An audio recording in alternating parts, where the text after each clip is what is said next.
Want to know the 5 habits that keep my home running smoothly? They're simpler than you think. In order to have my home running smoothly, I do a 5-minute tidy up.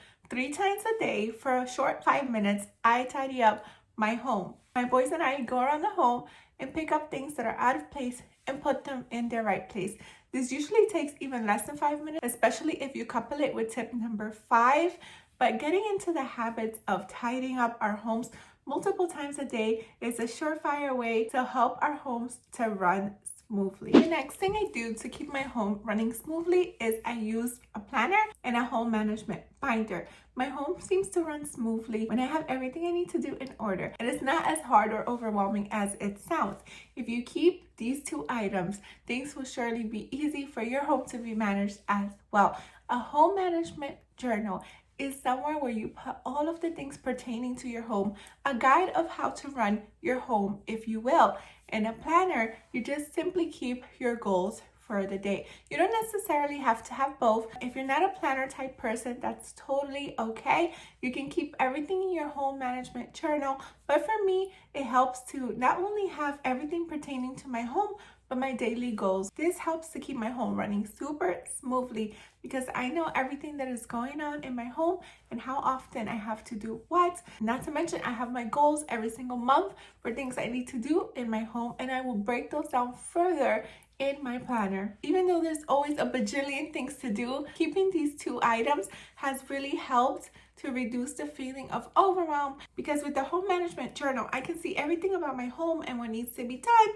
And with my planner, I can make a plan of attack. One of the key things I keep in my home management journal to keep it running smoothly is a running to-do list. That is everything that ever comes into my mind that I ever have to do ever. And I write it down in my never-ending running to-do list. This also helps inspire my shorter daily and weekly and monthly to-do list. I made a printable for this if you want it, and I'll link it down below. Feel free to add anything else that you wish. Everybody's home is different, but these are just things that come to my mind for my home, and you can get the free printable down below. The next thing I do to keep my home running smoothly is I follow theme days. Every single day I have a specific focus that I hone in on during that day, whether it be my planning day, my errand day, or anything in between.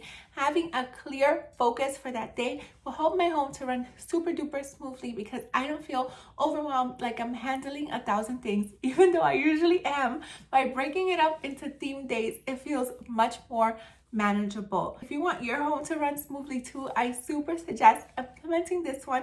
And if you do not know what theme days you want to incorporate, then check out the Fly Lady system, because that one has its own built-in days, but feel free to tweak it however it works for you. For example, even though I follow the Fly Lady system, I still take a personal day off because I always have a bajillion things to do throughout the week. Make sure to get an extra day off to do everything else I need to do, whether it's running the blog, the channel, or working on the planner, or anything in between that comes up. Hey, even simply focusing on the whole day playing with my children. Not to mention, I am a homeschool mama, so I definitely need a time and a place to manage those curriculums and everything like that. But feel free to have your own theme days personalized for your family. And don't forget that critical self-care time. The next thing I do to keep my home operating smoothly is I prep for tomorrow today. In the nighttime, I get everything I need to get ready for the next day, and that helps to make the day run so smoothly. You can also prep by checking the weather so you're not caught with any surprises, even though it can still change.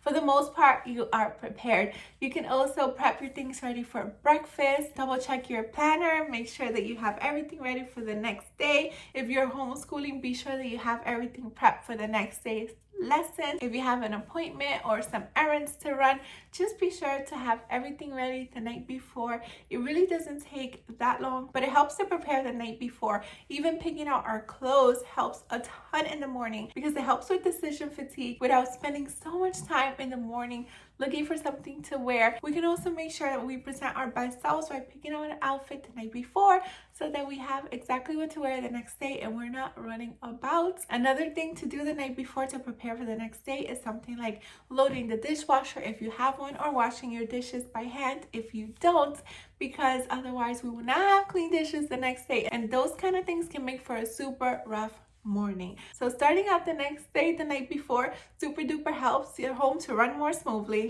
And the next thing I do to keep my home running super duper smoothly is put away, not down. If you get nothing else from this video, please, oh please, put away and not down. This means that every time you handle something, instead of placing it down on a counter, the floor, or wherever it may be, just put it away. It takes a couple of more seconds to do, but it helps with the tidy ups all throughout the day. In fact, all throughout your whole entire life, because you are not having to clean up something that was left out of place because it's already in the place. Instead of putting the keys on the counter, maybe hang them on the hook. Instead of kicking our shoes off, let's just put them away where it belongs. The same thing for everything in our lives. It really doesn't take that much longer. And once you get into the habit of doing things, you will see how much easier it becomes to maintain your house super duper tidy. And if you want even more simple homemaking tips, then check out this video here and I'll meet you there right now. Thank you so much for watching. Until next time, to God be the glory. Bye.